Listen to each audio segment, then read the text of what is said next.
देश की उन राजनीतिक पार्टियों के मुस्लिम ममता के नारे देखिए, जिन्हें देने के बाद मैं अफसोस में हूं कि वे हम हिंदुओं के बीच अभी तक जीवित कैसे हैं। मुस्लिम साथ दे तो हम बीजेपी को हरा देंगे, मायावती। और ये कथन लोकतंत्र का है। मुसलमान और यादव को एकजुट होकर अपनी ताकत हिंदुत्व को दिखानी चाहिए, लालू प्रसाद यादव। ये कथन भी लोकतंत्र है। मुस्लिम और दलितों को एक हो जाना चाहिए, केजरीवाल। ये भी लोकतंत्र है। मुसलमान और यादव हमारी ताकत हैं, मुलायम सिंह। ये भी लोकतंत्र है। मुसलमान मेरे दिल में है, मुसलमान मेरा भाई है। मैं इस्लाम को मिटने नहीं दूंगा, इस्लाम मेरी रूह में है। बड़ा ओवैसी, ये भी लोकतंत्र है। मुसलमान और दलित इस देश की आत्मा में बसे हैं। राहुल गांधी, ये भी लोकतंत्र है। सिख और मुस्लिम उन हिंदुओं को जवाब दें, संजय सिंह। ये भी लोकतंत्र है। ईसाइयों को ये जान लेना चाहिए कि अब तक उनके साथ सिर्फ धोखा हुआ है। केजरीवाल, गोवा में दिया था ये बयान। ये भी लोकतंत्र है। मुसलमानों को मिलकर उनको यानी हिंदुओं को उनकी औकात दिखा देनी चाहिए। अकबरुद्दीन ओवैसी, ये भी लोकतंत्र है। मुसलमान हमारी पार्टी की नींव है, हम इसे कैसे अलग कर सकते हैं? मुसलमान ही तो हमारी ताकत है। आजम खान, ये भी लोकतंत्र है। हिंदुओं को तोड़ना है तो उन्हें जातियों में बांट दो, फिर उन्हें आपस में लड़ाओ और ज्यादा से ज्यादा मुसलमानों को रोजगार दो। अखिलेश यादव, ये भी लोकतंत्र है। भारत से इस्लाम मिटने नहीं दूंगा, हिंदुओं को मजबूत होने नहीं दूंगा। राहुल गांधी, ये भी लोकतांत्रिक आदमी है। इस्लाम अगर साथ दे तो मैं बंगाल को मुस्लिम देश बना दूं। ममता बनर्जी, ये भी लोकतंत्र का नाराए तकवीर है। हम सिर्फ हिंदुओं पर रोक लगा सकते हैं या रामायण महाभारत में युद्ध पर दिए गए ज्ञान को हिंसक बता सकते हैं, लेकिन कुरान की हिंसक आयतों में सुधार केवल मुस्लिम वक्फ बोर्ड ही कर सकता है। सुप्रीम कोर्ट, ये भी संविधान का ही लोकतंत्र है। पर अगर भारत में कोई हिंदुत्व की बात कर दे, हिंदुओं एक हो जाओ कह दे, तो वो सांप्रदायिक हो जाता है। वो देश की जनता को भड़का रहा है, देश में अशांति फैलाने का प्रयास कर रहा है, गंगा जमुनी संस्कृति में दरार पैदा कर रहा है।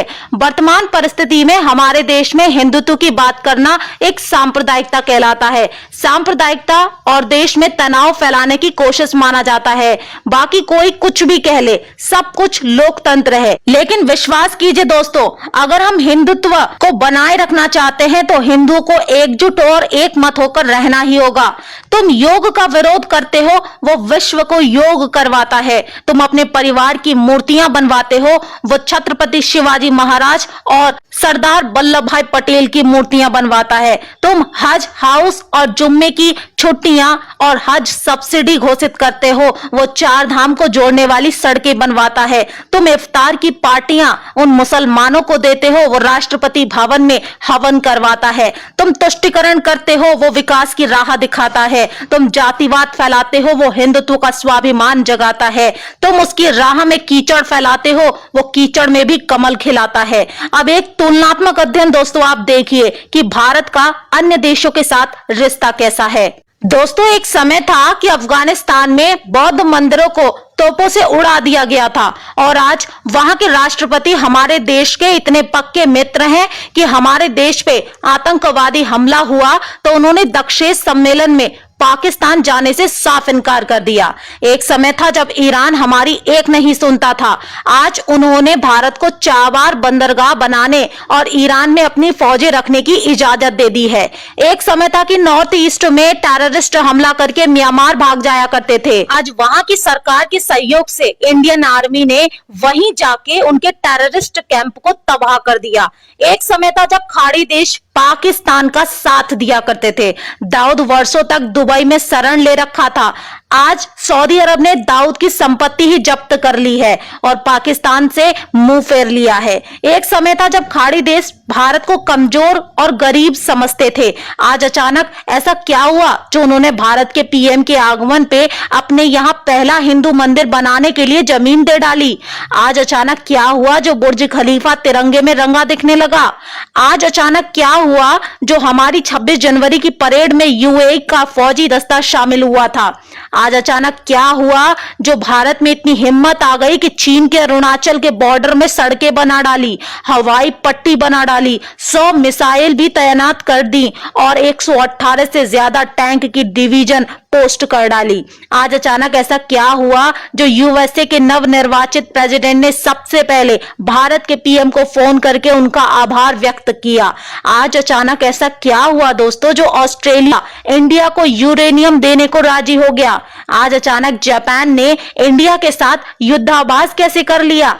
तब मन ने जवाब दिया कि ये सब परिवर्तन आए मात्र 7 साल में नरेंद्र मोदी जी के आगमन के साथ।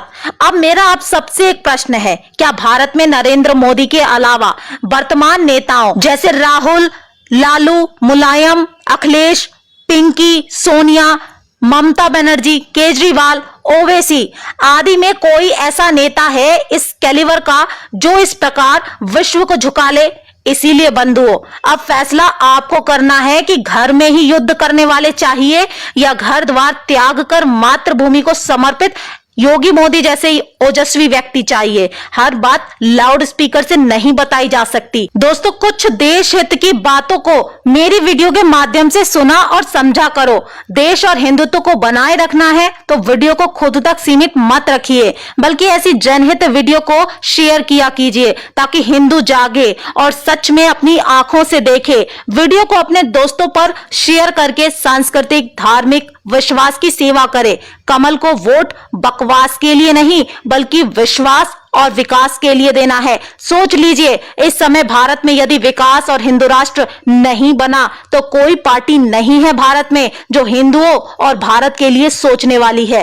फैसला आपको